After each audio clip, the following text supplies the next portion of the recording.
Just to make sure, I've never had Blue Toast, but I am very thankful for Blue Trust. So thank you for sponsoring this panel session here, and just want to say thank you. So today's topic, and I'm Chris Stoller, and if this was in December, I'd have a different color hat and a different colored suit. So, I'm easily remembered, if you will, and that's intentional. But today's topic is kind of following on to what we had earlier in the application of AI. And thankfully, I don't have any PowerPoints, so it's just going to be us talking and having that conversation. But the topic is AI with integrity, and then there's a colon, a kingdom approach to technical leadership. So now we get into the kingdom function, if you will. And what does God have to say about it? What do we look as believers, as Christians? How do we look at AI and what it means? And as a business coach, I coach all the time on this, and I work with clients all the time that wrestle with this. And I'm a very big AI user. I'm already on the agents side of things. So it's exciting to see it. But I want to just start off with this before we get into the panel discussion, just to remind everybody that God is not surprised by AI. God is still sovereign over AI. The panel before us, made the point that we have to trust that God is in control of this. And I want to just share a few verses, and then we're going to get into our panel discussion. And first is Exodus 31, 1 through 5, and we talked about where Bezalel is commissioned by God with ability, with intelligence, with knowledge, with craftsmanship. That's where AI comes from. We have to remember Colossians 1, 16 through 17, where it says, all things were created through him and for him. That includes AI. And of course, we can't ignore this without Genesis 1 and 26, 28, the cultural mandate, right, of us to have dominion over God's creation for his purpose, for his glory. We were created to work in worship. So I'm going to stop there, otherwise I start preaching. And I love that. But I'm going to come back because we also talked about disruption. And I want to end on, I think there's an answer to that, and the disruption that we're going to see. So first, we're going to start off with the question, right? And there's something important. When we say AI with integrity, we have to understand the integrity aspect of it, right? What does that mean? The wholeness of it, the honesty of it, the consistency of it, the courage of it. So the question to my panel here is, and we'll go through, and I want this to be very round-robinish, but not round-robinish. Jump in, intercede, whatever. We've got a lot of people that are running career agencies, marketing firms, publisher, a very successful construction agency. All of these individual panelists here use AI. They interact with it. They're real people using it all the day. They're impacted by it in different forms. So we want to be able to kind of move this conversation through and get everybody's perspective. We ready? All right. So I'm not going to go through and introduce each person, but when you do get a chance to talk, just remind everybody who you're from, your name, and all that, and let your voice sound it, not mine. So the first question I want to put out there. When we hear about AI, in air quotes, AI with integrity, what comes to mind first for you? Because it's probably not the first question, right? How can this help me? How can it solve it? How do I get the answer? What's my competitive edge? All these things that Michael and Lee have done a great job with over there. But when we think about it, what's the first thing that resonates to you when we talk about AI with integrity? What comes to mind first? Well, we got to turn that one on.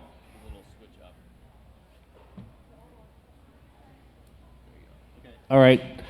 The first Introduce yourself real quick. My name is Michael Clausen. I'm the publisher at Illumify Media, and we publish books that change the world. Amen. The first thing that comes to mind is the word integration, because the integrity and integration, they all work together.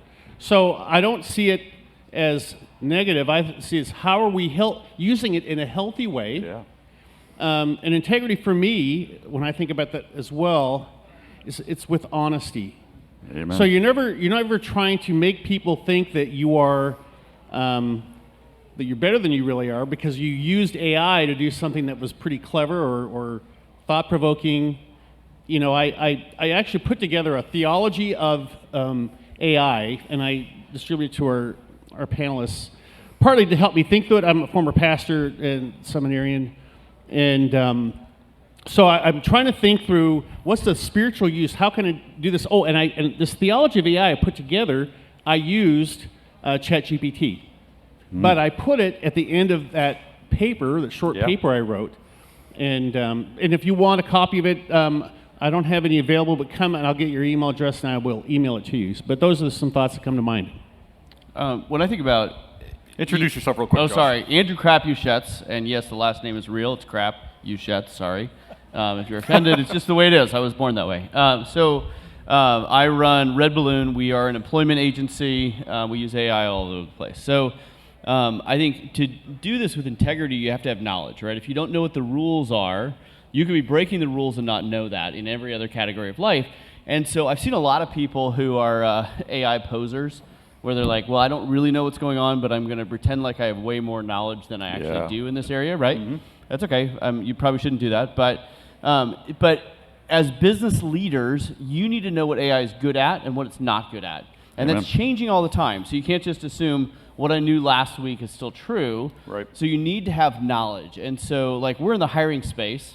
We believe that hiring is a distinctly human activity, but that AI can bring efficiency and effectiveness to that distinctly human activity, right? And so we actually have to be students of how AI can affect our work. Mm-hmm. And if we are, then we can do it with integrity, because we know we're not trying to have AI do something that it shouldn't, right? It's probably not good at human-based decision-making, but it's really good at a lot of other things. And so to do it with integrity, particularly as Christians, right, we know that humans are made in the image of God. Therefore, hiring is going to be way more complicated than looking at a piece of paper called a resume and letting an AI agent decide whether this person gets the job or not. Right? Yep. So we know that, and with that base of knowledge, we're constantly studying how can AI bring humans closer and closer together, but still let humans make those decisions, look you in the eye, understand grit, work ethic, all the things that make us distinctly human because we're made in the image of God. So I think to do things with integrity, you have to have knowledge. You need to be students. You need to know what's going on. Wonderful. And part of this question also kind of revolves around where do we see it done well and where do we see it done poorly, right? And I would imagine in the recruiting, the career transition space, a good friend of mine's a recruiter, and it's amazed the amount of number of AI cover letters and AI responses, because you look real good when the AI can tell you how good you want. And if you use it at all, part of the problem with AI has been it wants to please you. It wants to respond to you that well. So can you talk a little bit about that? Yeah, absolutely. In fact, we actually, I run Red Balloon, and we just acquired militaryhire.com, and part of the reason for that is the AI noise that is in the job market today. And here's what's happening. Job seekers are using AI Apply or Robo Apply to apply to 100 jobs a day while sitting on their couch watching Netflix. Absolutely. Right? Okay, and it's perfect resume, perfect cover letter, but we also all know that a perfect resume and a perfect employee are not always the same thing, right? That's right. Okay, so now these companies are drowning in literally thousands of applicants in hours after they put up a job posting. So what are you going to do?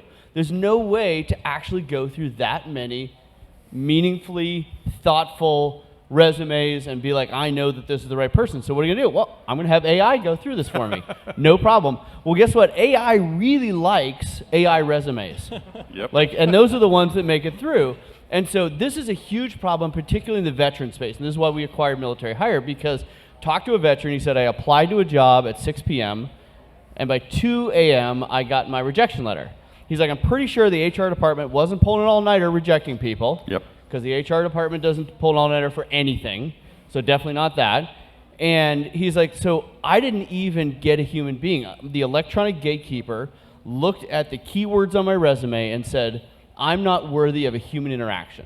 Well, that's hugely discouraging to those veterans. And he's like, and I've done this for a lot of jobs. And I've never actually gotten to a human being. And so SHRM actually recently had an article, everyone's using AI effectively in HR and nobody's getting hired because of this very, very problem. So anyway, so this is a really big problem in the job market right now. There's a lot of noise, and it's really hard to find that signal. So anyway, we're doing some cool tech things to use AI to cut through the AI noise, which I can unpack later. But those are some of the real problems that real people are facing right now. Absolutely. We become, we've all heard about the imposter syndrome, but AI makes us the imposter sometimes.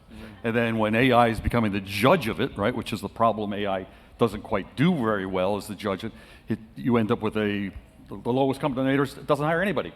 So I want to direct that same question to Chris, right? So, you're a marketing agency, Louder. AI is really disrupting your space a lot. As a faith-based leader in your industry, as you run your business, how do you combat the integrity challenge there? Yeah, absolutely. Chris Thurman, Louder Agency. We do marketing websites for nonprofits, purposeful brands. Although I heard earlier you can do all that with AI. So I will be putting my resume into your system Red Balloon, later, come on over. Because I got to find a new job apparently. So when you asked this question about integrity, AI with integrity, I first thought about disclosure and saying, hey, this is written with ChatGPT and putting that on the bottom. I think that's important sometimes. I think the word that I really have wrestled with and sat with is integrity, intention. Yes. So intention, what is your intention with how you're using AI? And I'll use a couple of examples from some clients that we work with where AI was brought up with image manipulation. So taking AI and adjusting, editing images, creating images in that sense. I'll use one good example and one not so good example. So first, we work with a lot of nonprofits that are working with vulnerable people groups. So people working in foster care, people working with those experiencing homelessness. We have a group who is working with, it's a rescue mission. They work with people who are experiencing homelessness and addiction. And for one of their campaigns, we were looking to tell the story of a gentleman who came through their program. And they have a few images of him they want to use, and we want to actually tell his story and use his story in the campaign. Well, we got into that, and we found an image that we wanted to use, and we put it in front of the client, and they said, hey, before we publish this, can you, he's got some tattoos, he's got we kind of want to do more of a winter thing, can you put some clothes on him that will, I don't know if their intention was to cover the tattoos or what, but they wanted to adjust his image, and they said also he's kind of like not happy in the photo, can you kind of do some manipulation to just a small smile? And so we're like, okay, well, no, we're not going to do that, because even though we have the tools to do that quickly and easily, and we could do it in an instant, we could have all this, we did not have his, we had his consent to use a photo, we did not have his consent to manipulate his photo, and that is his story.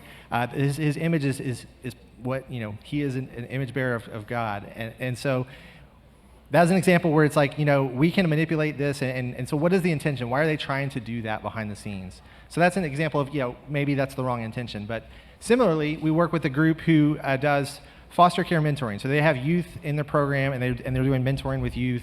And we wanted to tell the story of them, but because of the nature of foster care, you can't use images of the children that are in the foster care system. So one of the things that we used and we brought to them was like, we had this idea. We said, what if we used this comic book design? What if we created comic style storytelling and used that? And so AI was used in that to allow us to create these comic book illustrations to tell the story of these foster youth and the mentors that were working with them to help to encourage more mentors to get involved, when in reality we couldn't use the photos of the mentors working with the youth. So the AI allowed us to easily, quickly, within their budget, create that content that was going to be really impactful in telling that story. So those are some examples, I think. Those are great examples, right? And we think about the generative side of AI to be able to create as many images as you want of anything you want, including voice and video. Take a picture of yourself, put it in, and make a whole walking, talking video of you, which is amazing when the application fits, right? So the application of using the characterization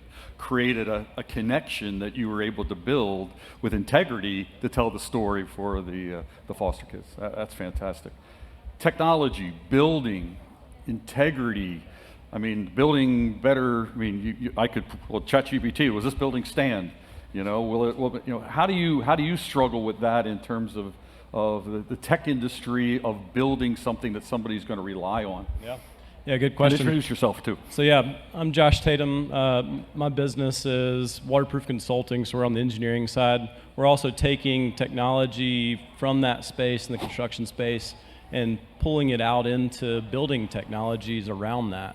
And so there's a couple of things that I think about from both sides of the business. One, when we're using AI, we're taking what should be a pretty objective statement. There's right and wrong and things to do and not do. And so how do we train that AI to see that so that it can supplement our people, not replace them? And how do we do that well?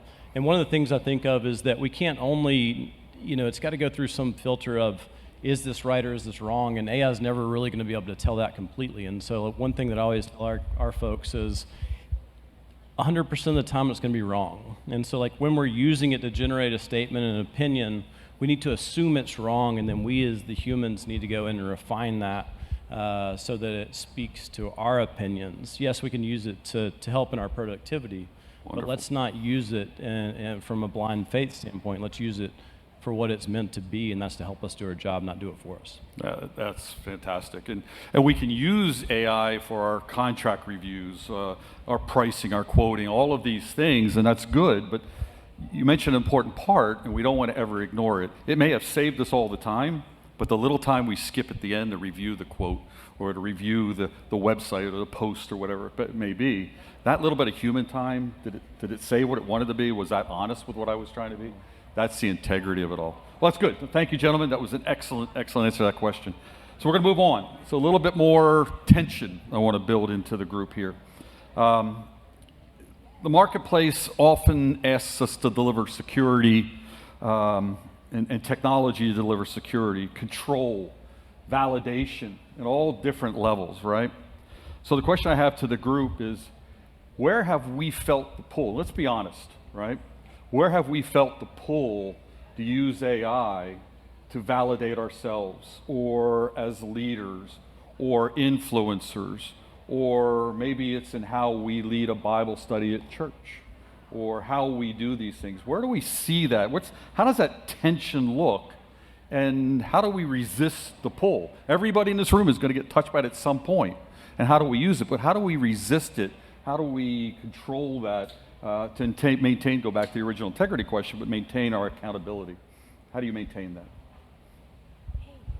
I guess I'll take a first whack All right, at that. Andrew. I mean, be in the Word of God, because in every category, right, whether it's AI, whether it's your bank account, whatever are the things that are giving you security outside of Christ, right, you must resist, right? Because obviously God uses means in the world, and Proverbs talks about money is security. That's okay.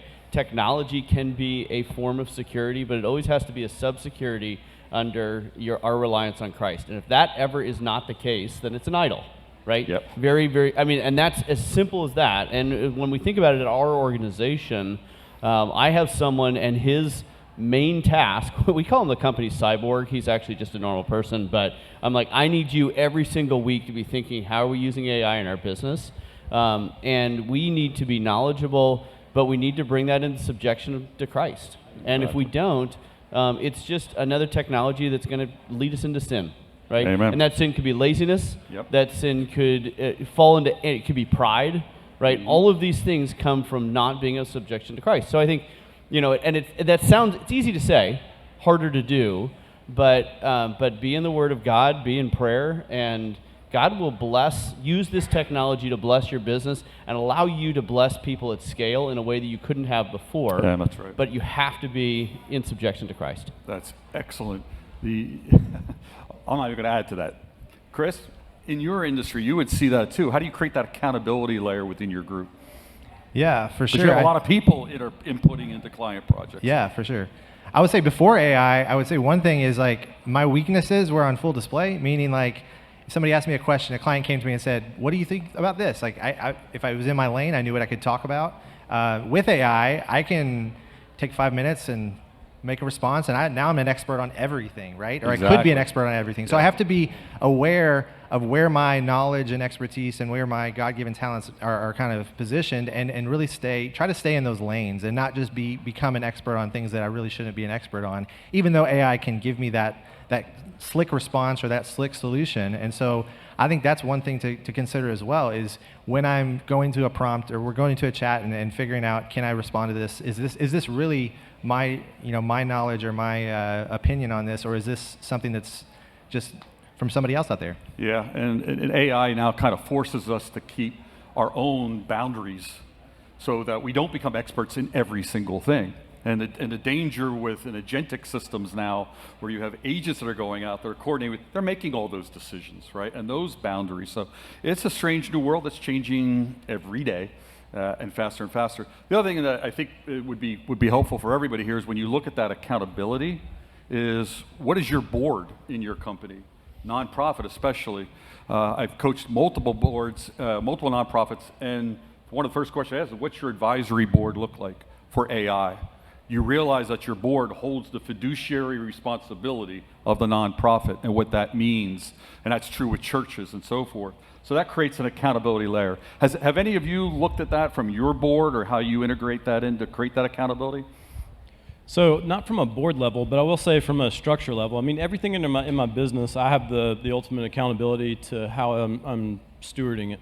Yeah. And so I think about, like, with AI, one of the things that we've moved to is being able to provide the tool to the people so that they can use it, and be able to also place the framework of how they're using it, but also in reviewing how they're using it on the back end. So how are we actually using the tool that you've been given? And this isn't an exact science. We're still struggling through it as well, of course, but word search, what's the primary use case, diving into those use cases to see how that's being used, and making sure that our people are using it with integrity and inside of their position of accountability, and that they're not trying to be something that they're not meant to be. Michael. When I started reflecting on this panel discussion, I thought about, really we begin with humility. I think that's the posture to begin with, because we are going to mess up. We're going to do something that we shouldn't have done, and we get done, and we're like, oops. And the other part about it that really hits me is that the way we use AI actually reveals our hearts. Yes. So sometimes we don't know what's inside until we do it, and so it's always that, and where that relates to humility is always being open about what you're doing. Now my staff is really small, so I've got one main person. I will always tell her, Jen, she's here with me. I always tell her, here I did this with AI, and there have been times in my job when I've used it and I'm like, that wasn't good, or I didn't verify enough. And then you talked about the pitfalls. Like, for me, I think the temptation is laziness. Let's just let AI do this for me. Yep. And then let's just throw it out to the masses, and I'm not going to really put some skin in this game. And so that's the part that I wrestle with. But learning discipline, being open, talking about it with other people, that way you're not going to fall into that pattern. Now, in publishing, what people do all the time, especially like bloggers, I can read a blog post, I'm like, oh, it's AI. I mean, it's just formulaic. I remember, especially ChatGPT for a while, they would end, like they give you like a 5-paragraph essay, an intro, 3 points, and then the final paragraph, it would say, in conclusion. I'm like, and I would see blog posts, and it just follows that thing, and they're not owning it. So being humble, not trying to, I guess that would be validation, and trying to portray yourself as being better than you really are. You need to be open about it, or put in the work, even after you've used it to help you. Now you rework your way through it again. When I use AI to write, I mean, it gives me like a little template, but then I still, it saves me 50% of my time, but I still have to work it and have to make it my own. Yeah, and that's a really great point. It'll be great when AI figures out how to eliminate the M dash in every single thing it creates, which is one of the biggest flags that it's an AI written thing. Okay, so those are all good things. But I'm just curious, have there been that moments with AI that kind of keep you awake at night? That say, ooh, what's this going to do? I mean, could it be I need to lay off my entire marketing department? Or I need to do this, or I do that? When you're a Christian market leader and you're using tools like AI that just push the efficiency envelope so hard, right? Do you get woken up in the middle of the night, that 3 a.m. wake-up call, that nod, that nudge? I'm just curious, because we're not AI experts here. We're AI users. Right. So what's keeping us up at night?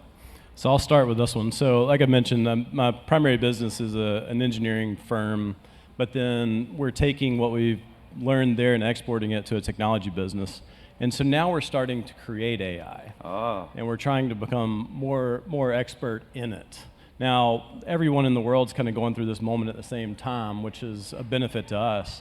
But what I find myself asking is, am I creating a computer? Right. And am I training a computer and building a computer, or am I building a child, so to speak? And so what I think about that is like, that's good. Now it starts to elevate the level of integrity I need to place into this, because not only am I controlling and able to see, now I'm just stewarding something that I'm going to release into the wild. And so I wrestle with that question often. That's a great answer. Good. I think we all do that. Anyone else? Yeah, I think one of the things I wrestle with is, I think about our team. You mentioned eliminating your marketing department. We are a marketing department. We're storytellers, though, and I think story and telling stories is really important. And I think it's one of there's formulaic stories that AI can tell, but maybe one of the last holdouts maybe is actually human-to-human storytelling, which is important. But yeah, thinking about my employees and if I'm encouraging them to use AI to be more efficient, to save time, am I also whittling away at their skills and like their expertise in their craft? And so just finding the balance between, okay, if every time they use AI, are they losing the ability are they using it to do their craft faster, or are they using it to kind of outsource their thinking? And so how do I make sure that I'm not pushing anything onto my team that, number one, that I want them to agree with it. I want them to be comfortable using it if we're going to use it, but also knowing the implications for them and what, their skills and their, if it is retraining them to do the job differently, but just thinking about taking care of them and what the AI application is there. I want to come back to that retraining, but Andrew, you were going to say something. Yeah, I was going to say that I think, nothing keeps me up at night because I sleep really well. But otherwise, the thing I worry about is, and I'll just pick on the veteran sector that we're working on. Sure. Right? Sure. There are 200,000 veterans that leave the military every year trying to go into the private sector. Yeah. The skills, knowledge, and ability that they have achieved while protecting our freedom do not line up with the keywords that corporate ATSs are looking for. So those people, as AI gets more and more adopted by HR technology throughout all of the employers in America, are going to have this deeper and deeper discrimination, not in a skin color or anything like that. It's just they're just not lining up, and it's not a skill gap; it's a translation gap for those individuals. And I feel this like bear chasing me. Like, if nobody else is using technology to help these people, like, okay, Lord, this is the thing you've given me to do, and I need to figure out how to get there as fast as possible, because if I don't, those are real people, real families that won't be able to make ends meet, right? And so I feel like AI is moving so quickly, and HR tech, I will just tell you, is the most left-leaning industry in the world right now, and they don't believe that people are made in the image of God. Therefore, their adoption of AI is going to reflect their worldview, and it is going to be bad for human beings who are trying to get a job, make a living, pay their mortgage, feed their kids. Yep. And it's like, okay, Lord, you've put me in this spot, and I think that's this motivation. Like, we're a for-profit business, but we're a purpose-driven business. Like, we need to bless people at scale to give them vocations where they can glorify God and work their tails off. And so I just feel this pressure of like, I have to use technology to help these people, and if I don't figure it out, I don't know who's going to do it right now. So I think that's probably the AI thing that keeps me up at night. I think that's good. And maybe there's a foundation in your future to help train veterans, bring them in to utilize those skills and technologies, because they bring a lot of skills that most of us will never experience in the real world in terms of keeping safe and understanding threats and responses, and especially when things go awry. They're usually pretty stable. So how do you, taking that opportunity, maybe an opportunity to build that to help people transition, right? So very good. I want to go back to the redeployment. Michael, go ahead, just jump on in. Something that Chris said, I totally agree with. If we allow it to, if we outsource our thinking to AI, we're in trouble. And I think it's so easy to do, and have them, I one time asked it a question to articulate Reformed theology for me. And it gave me this great answer. I'm like, ChatGPT is saved. You know, it was so good. But it's not. But what happens if we outsource our thinking and OpenAI changes the messaging and the algorithms, and we're getting these subtle messages, and it's actually, we're letting it do the thinking for us, and it changes us. Yeah. I think that more than anything, that's what scares me about AI. And I use it all the time. But don't outsource your thinking, number one. Right. The other part about it is when I've used it, I'm like, this is going to destroy our creativity. Because like the best thing for me in the way I use ChatGPT is ideation. Give me 10 ideas for this, or give me 20 book title ideas for this book. And it'll spit them out, and they're pretty good. I mean, we can tweak them and whatever. But all of a sudden, that creative thing that God created me with, all of a sudden, I'm losing that. I can lose that edge. So I always put up parameters. I'm only going to let it do so much for me, but I'm not going to let it think for me, and I'm not going to let it do all the creating all by itself. That's an excellent point, right? Because we can let it, if we yield to it, then it's going to continue to take over. It doesn't sleep.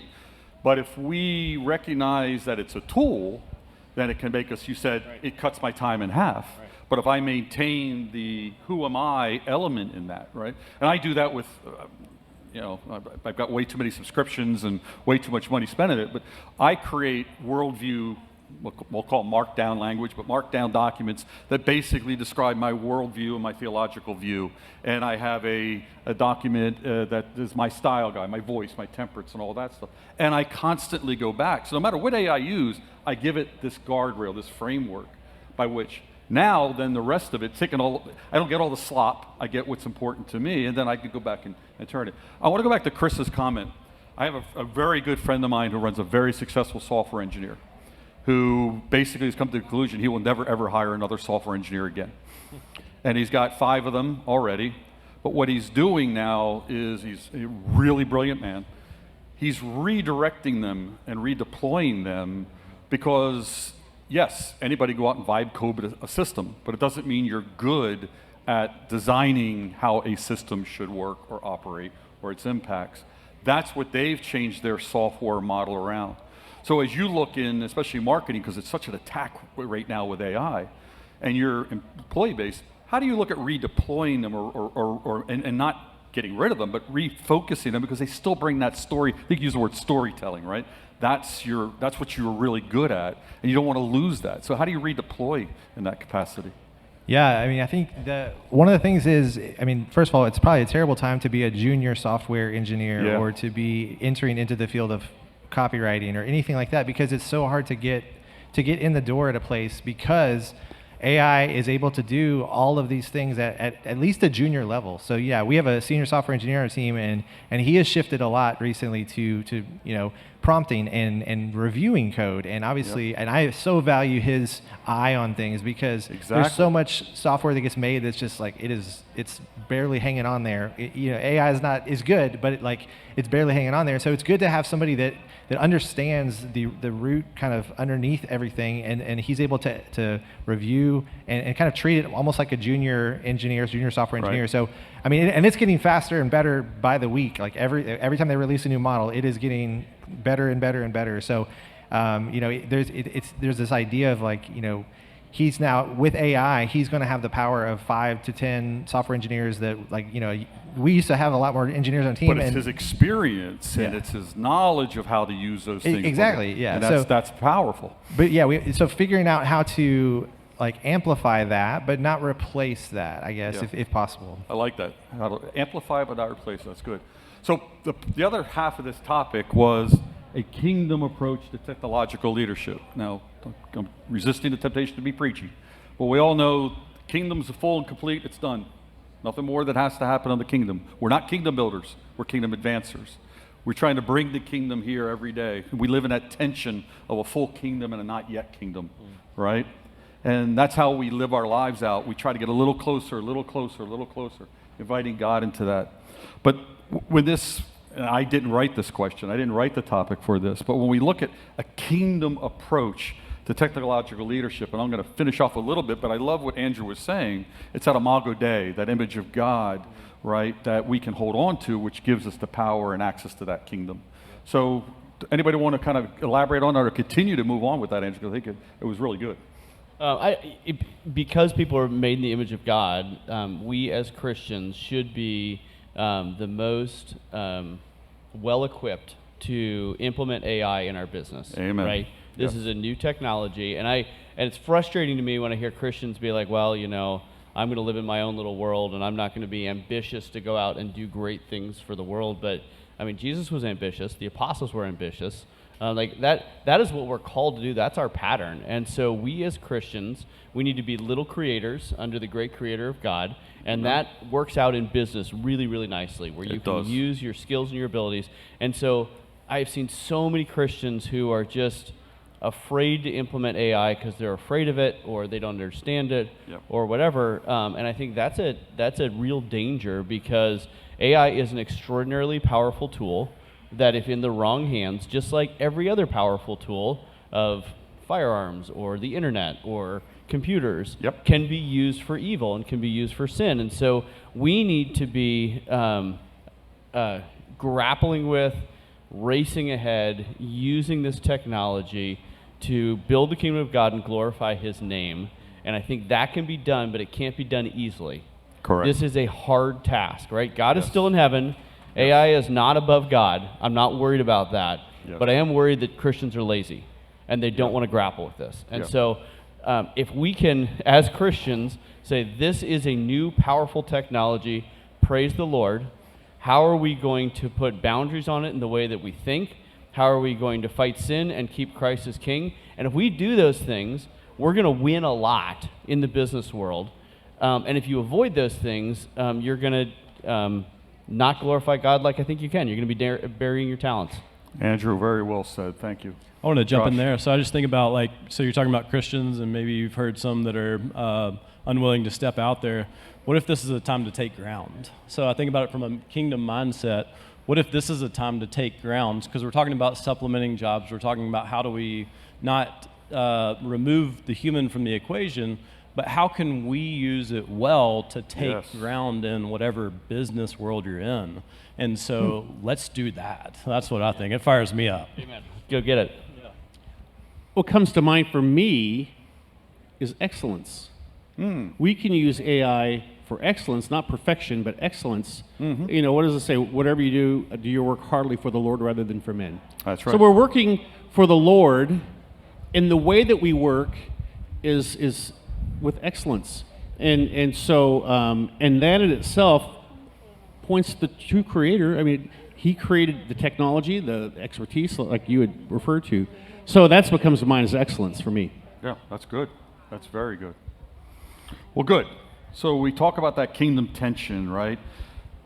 Is there's one bit of advice that we were to leave everybody in this group with before we go to some questions and so forth? What would be the one piece of advice in your experience as implementers? Go ahead. I'll start. Set up parameters of usage. Set parameters. But okay, so like with my cell phone, I purposely don't do email on my cell phone because I want to set up a parameter where I'm not always on my phone. Now, Facebook is a temptation, blah, blah, blah, but there are certain things I do and certain things I don't do, and I set up parameters. I set up parameters for my AI use. There's no way I'm going to let AI write a book for me. I mean, it's going to be a tool that I use in writing, but I'm not going to allow it to because it's going to destroy the creativity. So create whatever, and every job is different, but you have to create, it's important to create parameters of usage of what you're willing to do, what you're not willing to do, and then reevaluate it, because the ethics of AI use are going to look different in 2 or 3 years. Yep. What was 2 or 3 months. right. So what seemed like off limits today, we're going to have some more understanding. Again, that's humility. We got to let's reevaluate. Oh, okay. Now this is the use now that we can use. So evaluate, but make sure you always have those parameters up, because I mean there are some evil things that can be done with AI. I mean, not just letting people go. I mean, now you can create porn with AI. Well, let's put up some parameters here. If you're going to get in trouble using this tool, don't use this tool. You think ahead, almost think like 2-3 years ahead, and go, okay, what would I be telling myself right now? So just because I see it's this, again, the tool, you can cut down a tree with a chainsaw. You can also sever a limb. And so you just have to use it with respect and keep those boundaries up. Yeah, I have a couple clients that I had recommended. So many people are coming with their own personal chat GPTs and Claudes on their phones, or especially if they're working remotely, it's on their computer. But spend the money on the enterprise version and create an administrator that can actually go in and look and see what people are requiring and all that, and find out, you probably shouldn't have shared our customer database, with this. Little things like that become really big problems, but the boundaries is really good. What else? What other advice? Yeah, I heard somebody say this a few weeks ago when they were talking about AI and what to think about. And I think thinking about 2 questions whenever you're using AI, there's a myriad of ways you can use it. But if you go to with these 2 questions in mind, the first question is, what's going to be gained from using AI in this situation? Obviously, efficiency and there's a lot of output that can happen. But also ask the question, what's going to be lost? What's going to be taken away when I use AI in this situation? Is that human-to-human connection? Is it something that we're over-polishing something, where it shouldn't be? So thinking about what's gained and what's lost, and then kind of weighing those against each other and saying, in a lot of cases, yes, use it here. But there are certain times where it's like, okay, this is not the appropriate use of it because it's not worth the gain. Excellent. I would just encourage humility, as I mentioned before. There's a lot of AI posers where you want to believe, like, no, I know what's going on. I know agentic AI. Couldn't spell it, but I know exactly what that is.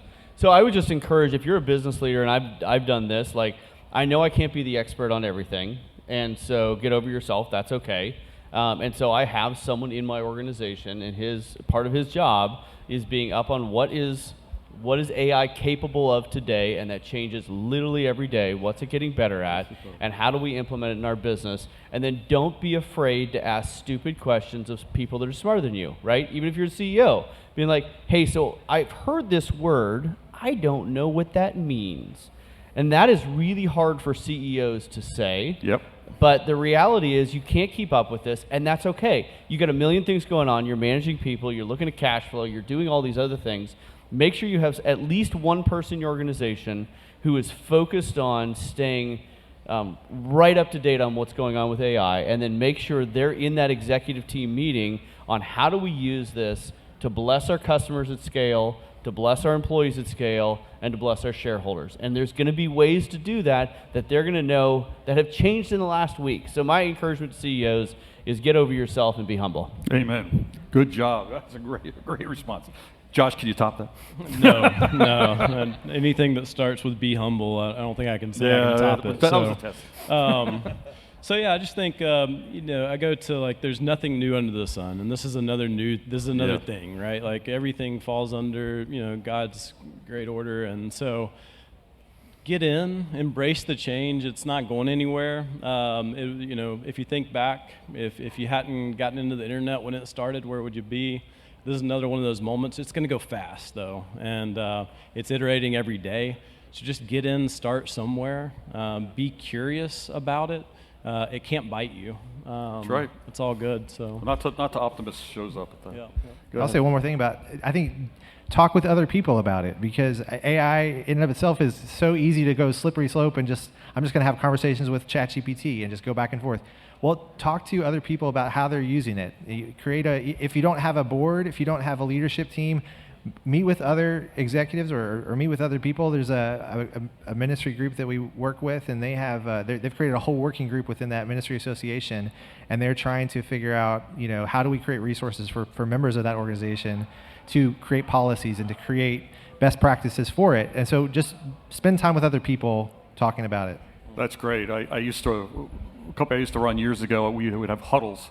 And part of that huddle was what's challenging, where you go, and the AI has to come into that conversation because everybody's using it. It's impacting everybody. It eliminates that fear of conversation. So I applaud that. So I want to open up to some questions here. These are real life users, real life company owners, and company leaders.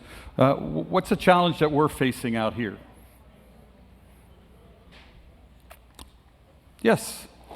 Speak loud. Uh-huh.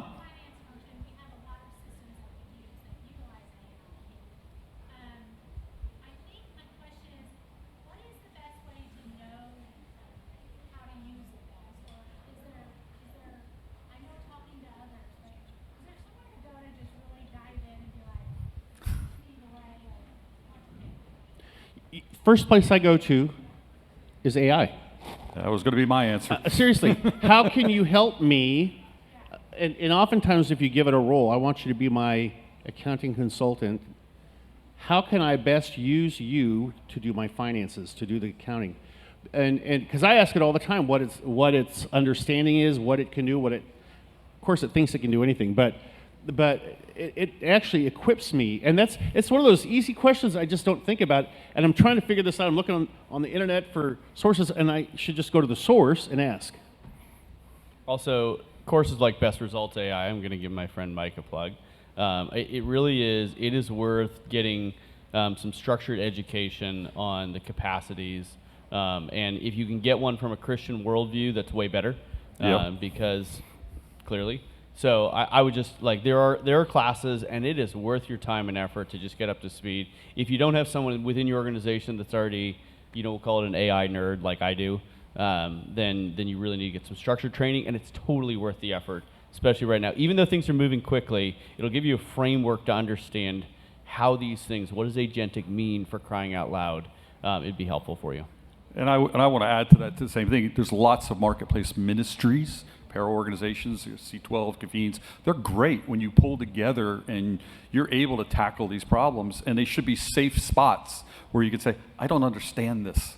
How is this impacting? Or, you run a bookkeeping firm, or you're a CPA, or I don't deal with taxes, but you do. How are you wrestling with these things? And it's okay to have those questions, but I do, like Mike, I start with AI. And usually it's going to give me the right answer too, in terms of if I counsel it right in my framework. All right, good. Any other questions, comments? Yes, ma'am. How do we as believers begin? Oh, sorry.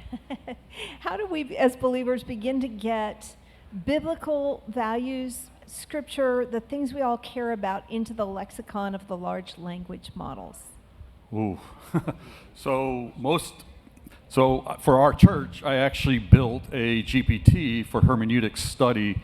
So I can literally put in any Bible verse, and it will give me observation, interpretation, applications, the contexts, genres, historical. And it's probably 99% right, and probably better than if I had just went out and tried to do the analysis myself. Now, what I do with that is the bigger question. I alluded that I create a worldview document that I use, that I feed in and say, as part of your answering of this question, here's my worldview. And I include my verses, my references, including whatever version's your favorite flavor of the Bible, I include that. And then I will ask it questions around that. And it's interesting now when I get something out of my Claude, I'll say, I need to sit and think about that. And it replies, that's a great idea. Take your time with peace and grace. I mean, that's how it signs off to me now. But it knows my worldview, it knows my language, it knows how I'm doing it. I have to make sure it's not just being polite and answering what I want to hear, but that it is right. And it gets better every time. I was preaching in a church, this was about 6 months ago, and I finished my sermon, and then I realized they want me to write up a call to worship.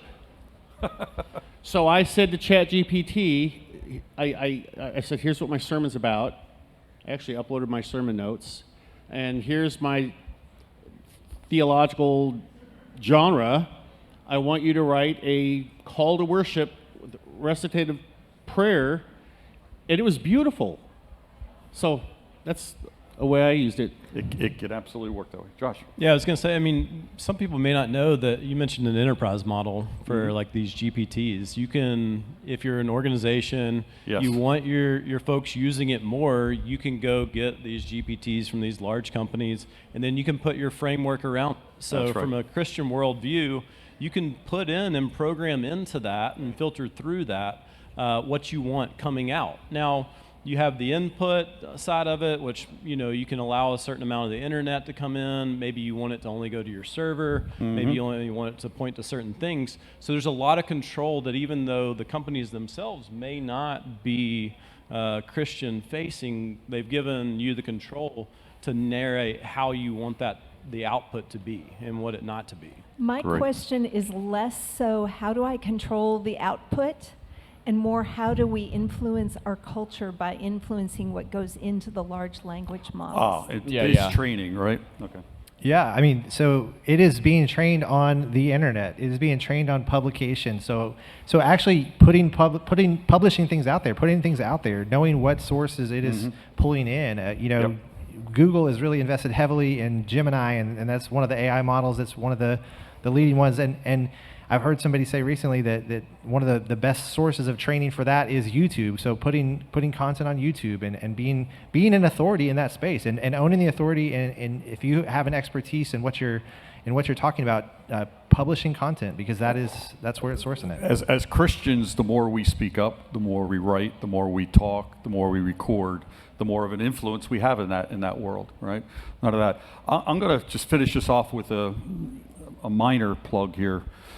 God put on my heart 6 months ago, very, very powerfully, and he asked me a question. He says, churches have youth pastors, they have worship pastors, they have teaching pastors, you have executive pastors.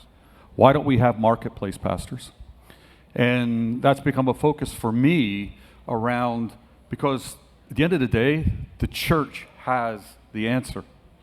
And Andrew did a great job, and the market has formed in this disruption, and Lee made mention of earlier, Block, who is the underlying tech company that runs Stripe and all these, laid off 4,000 people. But you have to understand that 4,000 people was 40% of the company.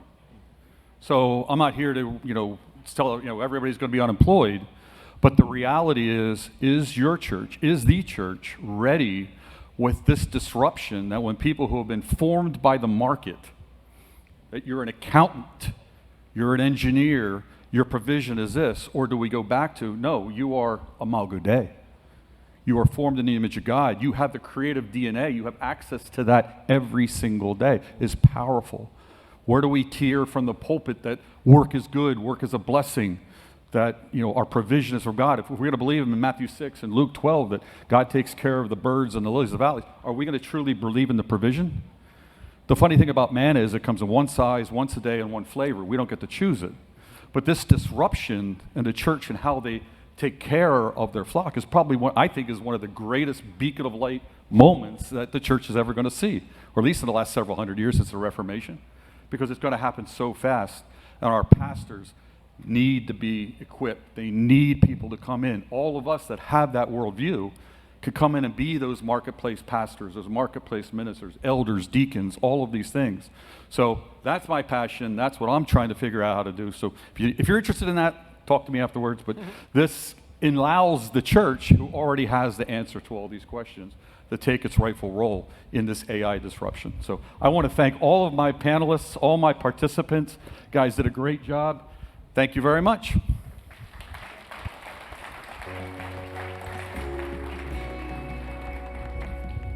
Great job.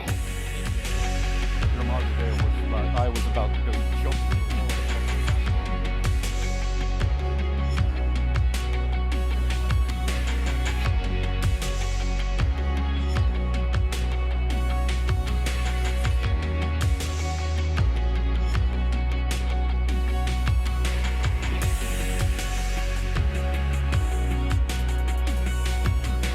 To be able to find an organization like Blue Trust to partner with you, it's golden, because there are so many voices out there about what you should do with your finances or how you should view finances.